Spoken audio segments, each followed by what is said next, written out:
I noticed that his little spinning icon has stopped, indicating that he has completed his evaluation of my internet connection. Let's read his text. It says, DNS benchmark, domain name system benchmark utility. Are slow DNS servers slowing down your internet experience? The domain name system. The domain name system, or DNS, converts easily remembered domain addresses like grc.com, nbc.com, and amazon.com into their equivalent IP addresses, although you could enter 72.21.210.250 into your web browser if you wanted to visit amazon.com. Entering the domain name amazon.com is much easier. The domain name system was created to look up and translate domain names into their respective IP addresses.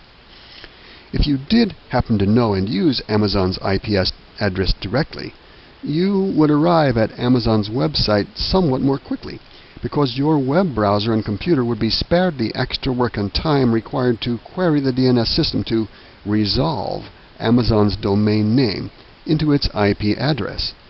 However, domain names are so much more convenient that the question becomes, how fast or how slow and reliable, or not, are your ISP's DNS servers compared with others on the Internet? Many Internet power users stopped using their ISP's DNS servers after discovering that they were slow and unreliable. Is your Internet access being continually hampered by slow, error-prone, or intermittent DNS servers operated by your ISP? And if so, what can you do to improve things? This DNS benchmark can provide the raw data to answer all of these questions and more.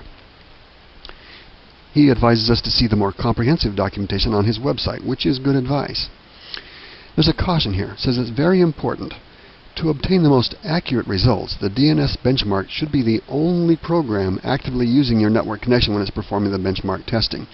That's good advice. Accordingly, I've turned off all of the computers and services here at AskMisterWizard.com that I can.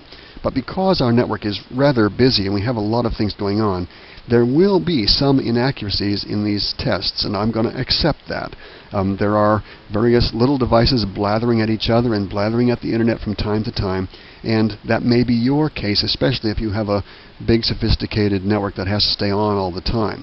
In cases like that, Steve advises that you may want to run this several times to increase its accuracy, and that's, again, good advice.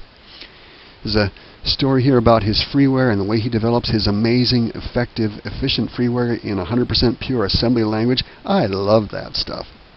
Also, there's some background here about SpinRite. I do recommend that people check out SpinRite. It's really a good application and can really help you see that your disk drives are working properly and help you recover from hardware errors or software errors.